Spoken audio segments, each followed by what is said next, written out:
everyone. My name is Miriam Ireton, and this is Real is Rare podcast.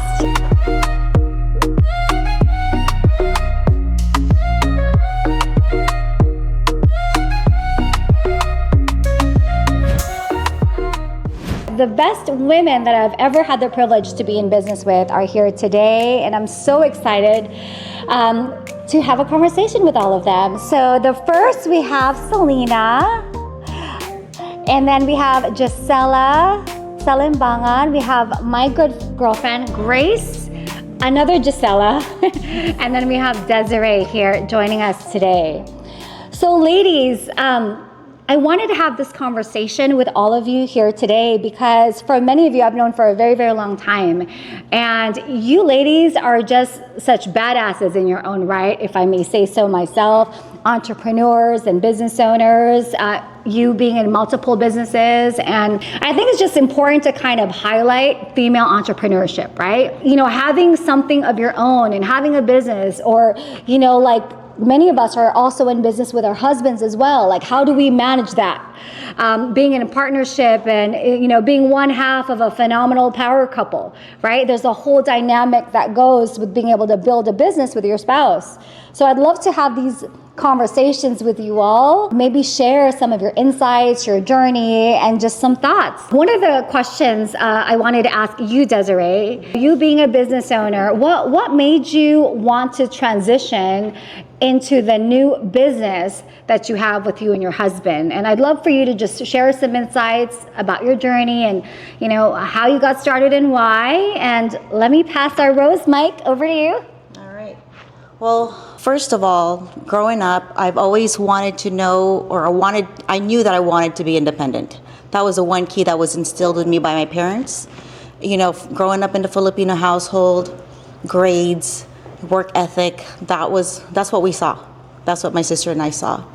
And so I knew that at the end of the day, the importance of being independent and just being to stand on my own, whether I was going to get married or not, was important. And so as soon as I graduated, you know, started a business, we started a rehab business. We did home health, we did hospice. You know, fast forward, you know, we got introduced to the financial industry. And so pretty much Sean and I, my husband and I, have been in business and been working at the same company since 2005, day in and day out. Sometimes we would drive together. You know, we would drive together to work, home, pick up the kids, everything. So imagine that, okay? So some people, they can't stand being with their spouses. He and I, we are like the yin and the yang of each other's lives. We really complement each other. We found each other's strengths and our weaknesses. We have our chats just like everybody else, you know. But as far as in the business, we had a real tragic happen in our lives in 2012 that I almost lost my husband. I almost lost my son. I was pregnant at that time.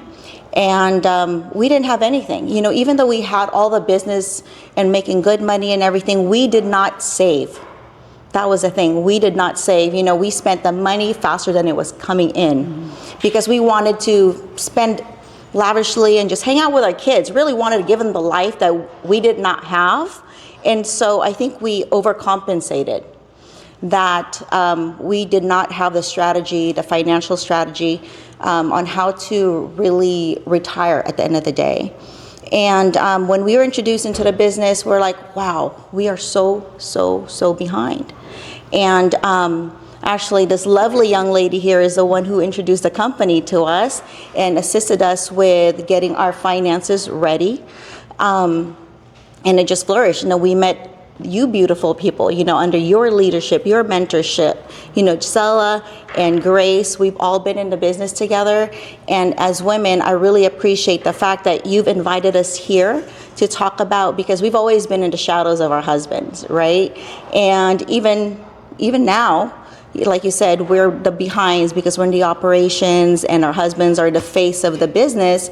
And I like the fact that we're all here right now knowing that we are empowered. We are all beautiful women going through so many things in our lives. And it's just very important that we are supportive of each other instead of being jealous or being, oh, what's going on with her? You know, that sort of thing. But same, you know, everybody here right now has been so supportive and just getting to know each other.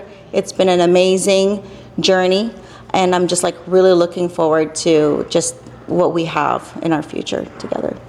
You know, I love what you said, and I think that's the secret sauce, and I feel like there's a lot of women that don't have that camaraderie, you know, the Right. support of having women like root for you and just having your back and, you know, like picking you up when times are down. Because like, as we all know, being a business owner, like it ebbs and flows, right? There's Right. ups, there's downs, and you can get too high in business and you can get too low.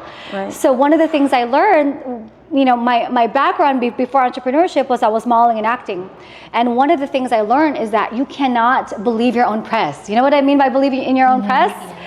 You know, because sometimes you get hyped up, right? Right. Everybody's telling you how great you are, and and the challenge is if you believe in what they say, if you believe in the press, you lose touch with reality. Having girlfriends, having people around you to kind of put you in an even keel, right? Because in Right. business, you want to be just in an even keel, because if you get too high, when tough things happen, when tough times occur, you're going to get too low. Correct. And you don't want to get too low either, where, you know, you live another day to make another decision, right? You live another day to pick yourself up and start anew. Right. And so that's so true. And, you know, there's so much value in sisterhood, and I wish more women would take part in that. Right. Right? But such a good point. Such a good point, Desiree. Thank you. Thank you for the rose mic. All right, my name is Gisela Vasquez. So just to answer your question, you know, I grew up seeing my mom and my dad work very hard. And like I shared earlier, I didn't want to be in that position where I didn't have the time and freedom to be at every game or recital or every milestone growing up. So I wanted to be in a position where I owned my own time. I can call the shots. If I wanted to take a break and just go get a massage, I didn't have to ask anybody's permission, or even to go on vacation. Another man or woman didn't have to control what I can or cannot do. And so that was really, you know, my driving force. But ever since I was a kid, seeing my parents, you know, work so hard for somebody else really gave me like the outlook, like I don't want to be in that position. I know I'm meant for more and put on this earth to do more, and the only way to do that is, I mean, not the only way, but a way that you can have bigger impact is by being a business owner and entrepreneur, right? Because you give opportunity to others as well when you're in that position. And that's what it was really for me. I think seeing the example of my parents where they were, you know, working as employees and how they transitioned into business ownership really changed our family dynamics and the quality time that they had. And I wanted that for, you know, my future family, especially when I have kids, and being at every recital, every game, every milestone, every cry, like, you know, those moments that matter most. That's what really, you know, pushed me forward to be an entrepreneur and to be surrounded by other women that actually support, you know, my journey and the process of becoming who I'm meant to be. So, You know, if you don't mind me sharing, Yes. you know, I heard you speak, and you said the story of when you were a little girl and you were at your recital and you worked so hard up to that point, and you looked up and you looked around and you couldn't find your parents, and how much that hurt you inside to be the only kid that their parents were busy working and they couldn't attend your recital. How do you think that's affected you now? It definitely affected me, because I think it felt like abandonment. And growing up, I didn't really realize that's what it was until like I went through personal development and went through neuro-linguistic programming, that one moment like shaped the rest of my years, and like how I would try to please my parents, like do things I didn't want to do. Like, I love being a nurse, don't get me wrong, but my mom always told me, no, become a nurse. I did it to please her, because I felt like if she wasn't happy or she wouldn't accept me or love me. And so I think it related also in business, when early on in business, where I tried to be more of a people pleaser just to feel accepted. And so that just one little moment, it made an imprint on my other decisions I made moving forward in business. But realizing that was it and being aware of it it helped me work on it. So it was a big impact. And so that's why I want to make sure that, when I have my future kids, nothing wrong with my parents. They had to do what they had to do because that's how they knew they didn't have an opportunity like this to actually change their lives. They only did what they knew, and they didn't know anything else but to work for somebody else or, finally have the courage to put up their own business. But at the same time, there was no system. So my dad ended up selling his business because, there was a lot of competition. And that's what I love about what we do is because there's a system in place and there's leadership. And you can definitely grow and scale without worrying about somebody's going to be your competition down the road. You're going to train your own competition. No, it was like that for my dad. And I told him that. I was like, so I learned a lot, throughout that. It's funny because business, it uncovers a lot of your deep inner wounds, right? Yes. It uncovers your fear of abandonment, your fear of rejection. Like it uncovers a lot of that.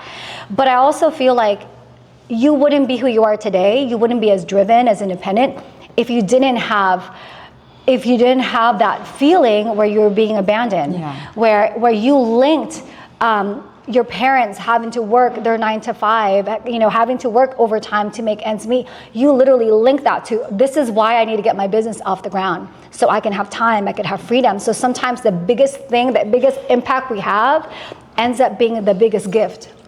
Like I remember growing up, you guys, like my mom hustled, right? When people ask me, who was your first mentor? Like my number one mentor was my mom. And when I think about it, literally, like she's the reason why I wanted to get in business. Like she was the catalyst of it all. Like if it were not for her and her struggle, I would not be here. If I didn't grow up the way that I grew up with having a single mom, youngest of 5 kids, her driving 3 hours to get to work. I remember her leaving on a Monday. I would only see her on the weekends on Friday night. And when she needed extra money, she would work on the weekends and she would bring me just so we can spend time together. And this was my whole life till I was 18 years old, right? And so I remember growing up like that. And as a little kid, because you don't know, right? Like logically, it makes sense. Of course, my parents have to make ends meet. She's doing the best she can. Like logically, I know all these things. Logically, I'm so grateful that she's taking care of us and she's loving and she's kind and she's hardworking. Mm-hmm. Logically, I know those things. But as a kid, I just remember feeling so alone. Mm-hmm. And so, like the reason I'm sharing that with you ladies, it's crazy because when I hear everyone's story, it's almost like that is what makes you great. And so because of her example, like there wasn't a speech she could have said that would have had a more impact than her example of what she did. But still, as a kid, I still felt alone. I still felt like, I still felt separate. I still felt like I wish I had a normal household of a mom and dad and just had that normal family life. But it's because of that, I think it's because of that I've been married for 21 years. I have 4 kids. Because of that, I worked my butt off and took all the rejection, took all the no's so my family doesn't have to. It's because of all those reasons. So we take the hurt and we turn it into something great. So that's what I think of when you were sharing your story today. Thank you. Yeah. Pass the rose mic. Thank you for the rose mic. I had a similar upbringing where, we saw the grades. You have to work hard to get a good education. So similar it does to get a good job and have something stable. My parents were the first to come over from the Philippines and to provide something and pursue something for their family to do something great for themselves. And that in its sense, I look back and I think that is the first kind of glimpse of kind of what it takes, that entrepreneur spirit, to leave what's safe and to pursue something for something greater, right? And my parents then, my mom specifically, she would say, well, work hard, get a good education so you can get a great job and provide for your family, be independent, be able to stand on your own as a woman, and not have to depend, but still work together with your husband one day. But that was what she knew to be safe, right? Is to work hard and have a job. And then when I entered the workforce, then I realized that man, there's something called a salary range, right? And as hard as I work, I can only earn so much. And when I perform my best, I'm only earning so much, and they just put more on top of you, right? And so entrepreneurship has allowed me and my family to break past that and out-earn that salary range, and eventually earn that time back that you want, because the more money you make in the salary force, the less time you have with your family. What I saw was the more you get escalated up the ladder, the more your soul is sold to that company. And I didn't want that for my family or for me. And I saw how hard my parents worked to achieve that American dream. And I wanted it to be worth it for them. And I wanted to be able to experience life as, God created this beautiful earth for us to experience it and to connect with other people and all the cultures that He's created to, and I wanted to go out there, but I couldn't achieve that. I wouldn't be able to achieve that and experience that with my family where I was at. So it allows me to pursue something bigger and greater. And I think that absolutely it's worth it. Awesome. So Gisela, I want to ask you a question. So you have a great way of managing your household, right? Because, I always say you can have it all, but sometimes not all at once. There's seasons of every life, right?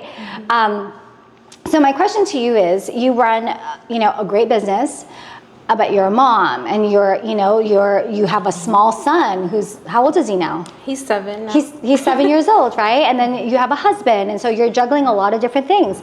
So my question to you is, for those women that want to be an entrepreneur, they want to have their own business, but at the same time, they still have their job. They're still trying to balance being able to leave their job to officially transition into their business, and they have other obligations. So my question to you is, how do you balance all of that? Okay, thank you for the question. They say there's no such thing as balance, but you have your own happy balance. I believe in that, right? For me, if I didn't have my faith, it would be impossible. So for me, finding who I was, I found that out by knowing who created me. So it all started when my faith grew stronger, and God was telling me, because of course, you get overwhelmed being a mom and working, and you do all the cooking and the cleaning and laundry, and sometimes I was like, I don't know how I did it, but God gave me supernatural power to do it, right?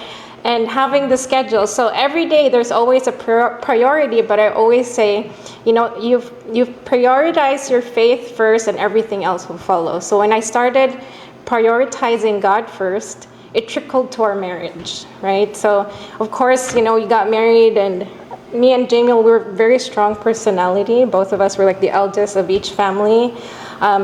Starting in the business, we all had our, opinions, and we had some struggle there. And of course, like transitioning, because I used to be Catholic, used to be Iglesia Ni Cristo, and when we got started the business, we just became Christian. We got married, and we started a business. So all these things were in place. So, but then it's like, okay, we both focused. Our foundation was faith, and we worked on our marriage. Like we really scheduled, devotional time, and church was priority for us. So sometimes, there's business, like, so on Sundays, we try not to do business. That's our time for God. We schedule family time and date nights too. But also we cannot let the business go, or else, that's the vehicle for us to achieve our dreams. Because, coming into the business, for us, the gift of entrepreneurship was really the gift of time.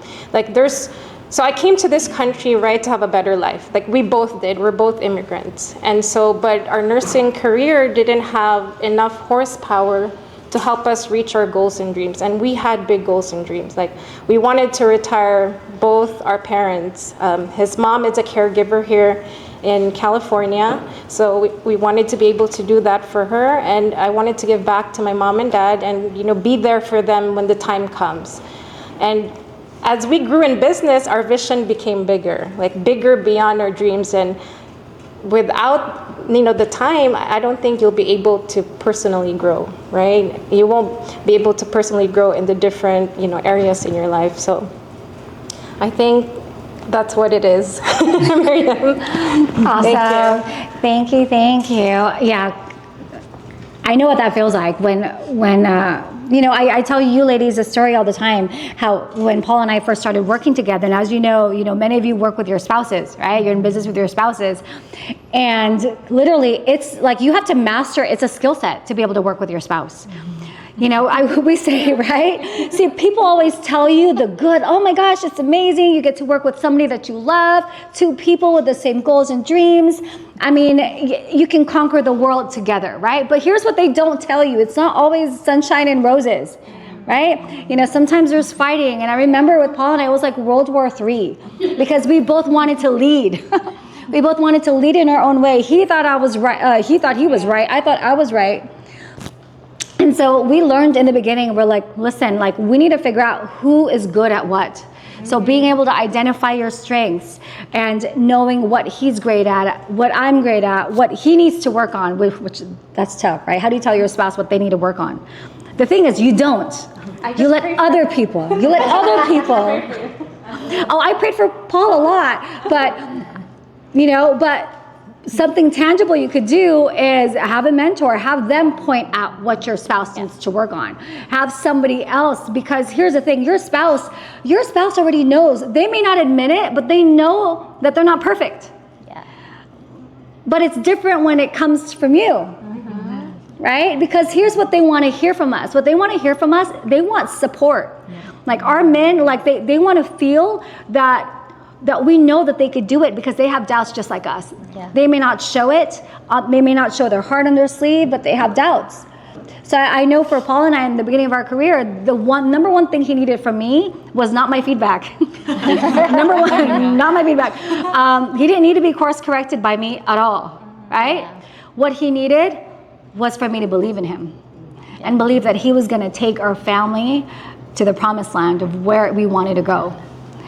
And it was my ability to make him feel that every single day, no matter what. And allow him to make those mistakes, because we're all gonna make mistakes, but make it a safe place for him to make a mistake. Yeah. And know that we still have his back. And I let the environment, I let other people, other mentors shine a light on what he needed to work on. Yeah. It's true. Like every single time. And I think that, like, those are the things that people don't tell you when it comes to working together with your spouse. Yeah. Right? They share the glory, but they don't share the story. Yeah. Like the nitty gritty of what it takes.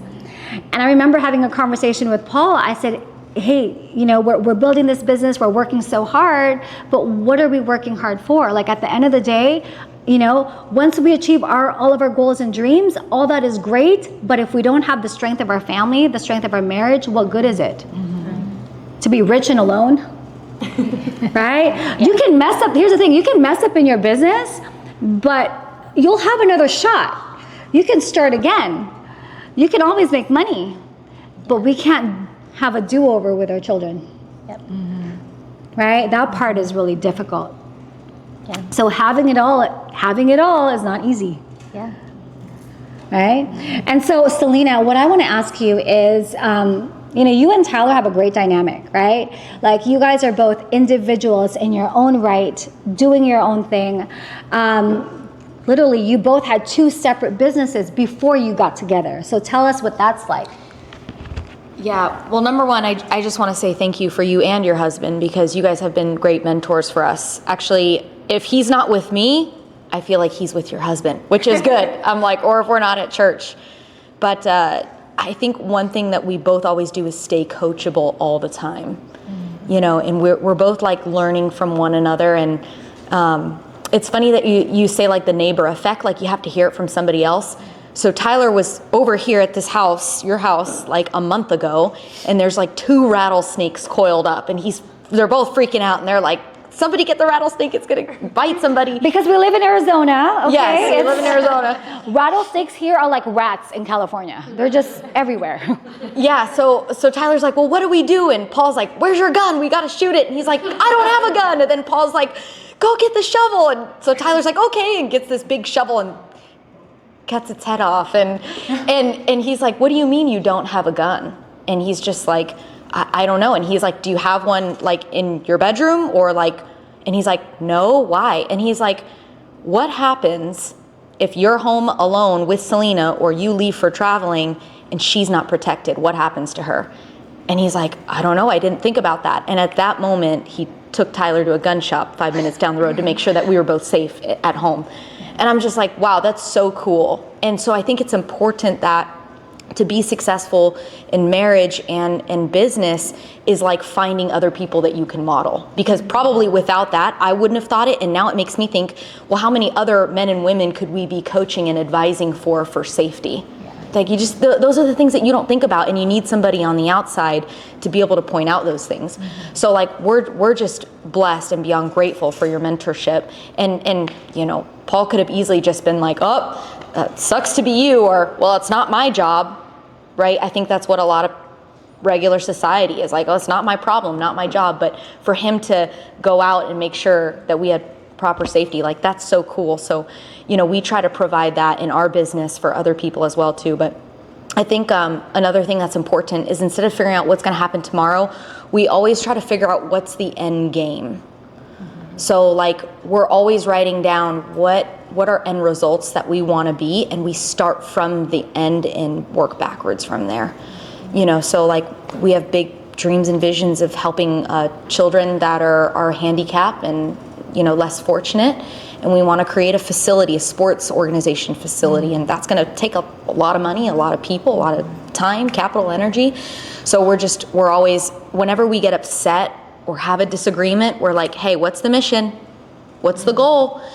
And Tyler told me one thing that I'll never forget. I got upset at him for something, and I was frustrated, and he looked at me and he put his hand on my shoulder and he goes, hey, we wear the same jersey. We're on the same team. I got a red shirt on, you got a red shirt on. Like, I'm not against you. We're not two individuals, we're one. And I had thought to myself, like, okay, we're on the same team. So I remind myself, on the same team, we're on the same team, same mission. So it's great. Now, whenever we have an argument, we're like, wait, hold on. What's the mission? Are we both on the same mission for the same cause? And that's really helped us out in business, is finding that mission. Yeah. Wow. So protect yourself from snakes, okay? Go get yourself something to protect yourself with. That's like the moral of the story over here. Do we need another tissue box? Is this, what is happening to these women? Because when you said that, Selena, it reminds me of Alan, because I can be a hothead and I'm like always go, go, go. Yeah. And then like, because I'm always, I gotta do this, I gotta do this. And then he's like the calm in my, like go, go, go, and the calm in my storm. And he always does, when you went like that, Alan says, hey, come on, let me give you a hug. Do you just need a big hug right now? You know, and he's like, everything's gonna be okay. You're not alone. You know, I'm not fighting you. We're on the same team. I want the same things as you do. So it just made me a little emotional. That's so sweet. Yeah. That comes down to because all of your men also treat you like that. So he sees that from all of your husbands. And then all the wives, we get that from one another too, like having compassion and empathy. And Miriam, before we did this podcast, you were talking about like seasons in life, knowing like kind of when to be softer and how to turn those things on. And that's really special too, because I feel like all of us, the thing that we have in common is we're all really hard workers, and we're extremely independent, and we've gone through a lot of pain. And so like it's almost like they bring out the better side of us. You know, they're like our battle mate, but they ground us too as well. So yeah. Can you share? Are you comfortable sharing? You mentioned something to me when your fiance was out of town, and he sent you this beautiful message. And remember that time that we talked? And so, you know, the thing we all have in common is we all really get along genuinely, and our husbands and our spouses and our fiance literally all get along really well too. Yeah. And I think there's a great dynamic when it's not just, you know, when you have a community and you know, being around good people that you want to emulate, that you want to model, makes a difference, right? Because it's like when you and your husband is fighting, you know, he's gonna go to another man, and he could go to a man that says, hey, you know, forget about her, like go out, blow off some steam, or he's gonna go to another friend that's gonna say, hey, listen, you know, give her the benefit of the doubt, you know, work it out. I know how much you love her. You have a beautiful family. You know, do what you can and work it out with her.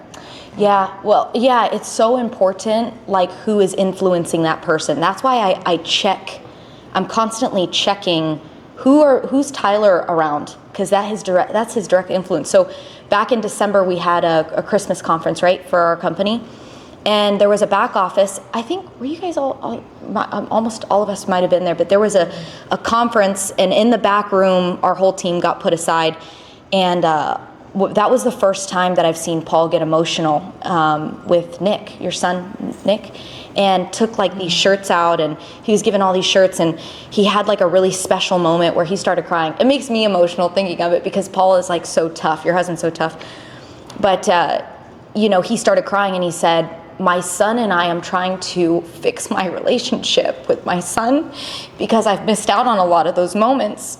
And I thought it was so neat for him to get emotional in front of all the other parents and the dads and the moms. And he broke down, and he's like, I want to let you know, son, like, you're important to me, and, you know, I'm trying to get those years back, and we're getting better and we're growing, but this is what doing, like, you can have it all: business, life, health, family, fitness, finances. You can have fun all at the same time. And I just looked at that, and I'm like, that is so humbling. That is so coachable, because I don't know any man that has ever done that in front of like 100 people, to admit and apologize for his weaknesses. And I was just like, I want that in a man. Like, I appreciate the effort and the time that he took to be able to have that moment with Nick in front of everybody. You know, so I was like, man, that's cool. And that's the life that we get to live. And Tyler gets to learn from that, and all of our husbands do. So fast forward to after the whole snake situation, and Tyler comes home, and he's like, I got us a gun. We're going to put it right here in case anything happens. And I'm like, what happened today?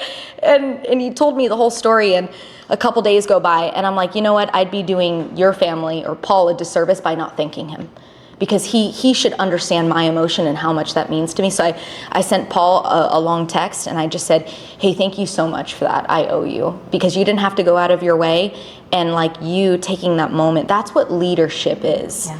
And the world is lacking that everywhere, married or not, single or not. Like, we need more leaders in this world. And I think that what's going to change this world, it's not politics, it's entrepreneurs. And it's small moments like that, and those little moments, like, imagine if Paul just does that with me and Tyler for the rest of our lives, and then Giselle and her husband, and then Alan, and, you know, and all these little things, and Desiree, over and over and over. Like, who do we become, and who do our kids become? And so I had sent Paul out that message, because I'm like, thank you, because no other man has really done that for Tyler. His father left when he was 3 years old, so all he knows is his mom and his 2 brothers. And that's cool. Mm-hmm. That's cool. Like, I don't want to be liked in life. I want to be respected. And I'm like, I respect that man, because he's helping our family grow. You know, so we just got to do that for other people. For sure. Yeah. Amen. That's right. Amen. Amen. We're going to church today. Amen, sister. Okay, next time I'm gonna have tissues here, because you're literally like making us all emotional. I know, I'm emotional. So sometimes we don't understand, or we don't fully comprehend the impact we have on people. Yeah. And so thank you for sharing that story, and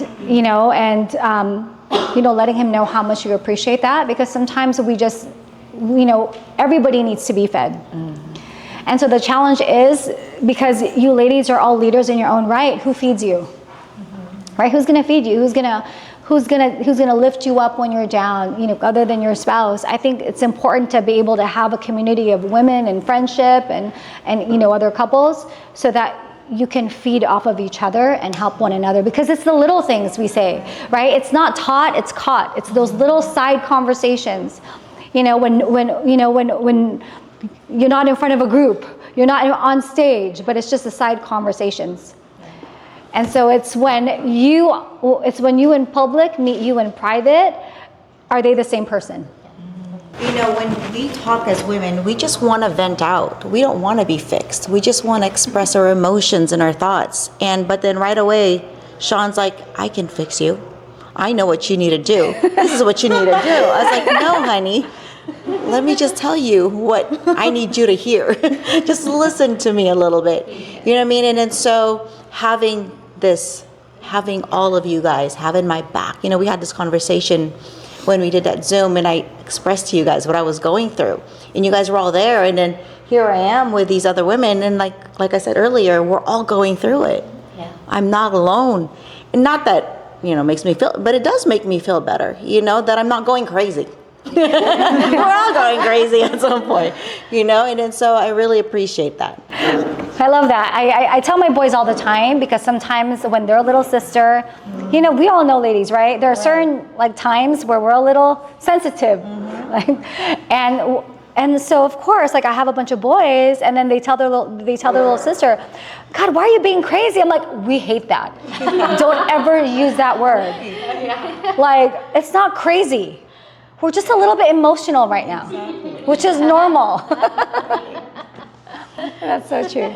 And that is true. You know, you're not alone, because sometimes I ask myself, I'm venting out to Alan, and I'm like, am I crazy? Like, what's happening to me? He's like, you're not crazy. Your feelings are valid. You're real and valid. You know, it's what you're going through is right. You're just venting. He has to remind me sometimes that I'm just venting. It's not that I'm complaining, because I say, hey, I'm not complaining, right? I'm just like, I just want somebody to talk to. And so he says, you know, I get that, but that's why God made girlfriends. He said, that's why, God made girlfriends. Yeah, exactly. Right? Because like, he says, I'm like, are you listening to me? Are you listening to me? I'm like, I see you, you're there, but I don't know if you're really like there. And he's like, I'm here. And he repeats everything I said to like the T, because I could talk a lot and talk fast. I was like, okay, you're listening. But I said, so what do you have to say? He's like, I don't have anything to say. And I said, no, but I want an opinion. I want you to hear your feedback. He'll give me a little bit. I was like, is that it? And he's like, that's why you have Gigi. That's why, like, why don't you call Gigi, or why don't you call your girls? Because they'll let you know, and they'll vent with you. But it's just nice to have that. But having him also understand, and me realizing, yes, God did make girlfriends for you. I don't want to give you the wrong answer. And that too, because then that too. But like, I would text Gigi, like when I'm going through something, or I would reach out to Desiree, or reach out to my other girlfriends. But I say, G, I have a decision to make. Because I know your strength is discernment, because I know like she's very good at seeing both sides of the story, but without making a biased or judgmental, view. She can take it very like neutral. Yeah. And so I reach out to, my friends, especially that I know that their strengths are what I'm looking for, and then I get filled in that way too, because it makes things easier to have that you're not alone feeling, and that you might, me, when I try not to make a decision right away. I do a 15-second pause, then I reach out to somebody that would help me in that situation. So it's just nice to have that, right? So girls, if you ever hear from me, I'm just venting, or I'm needing some advice. I want to add. Well, they say, what you reveal, you shall heal. So sometimes, to take another person to listen and they can pray for you, because so we tend to keep things to ourselves, right? Especially if it's your family, right? And so sometimes there's things that you want to heal from, and it's healthy to share it so it could be prayed upon, and you could start healing from there. Thank you. All right, that's a wrap. All right.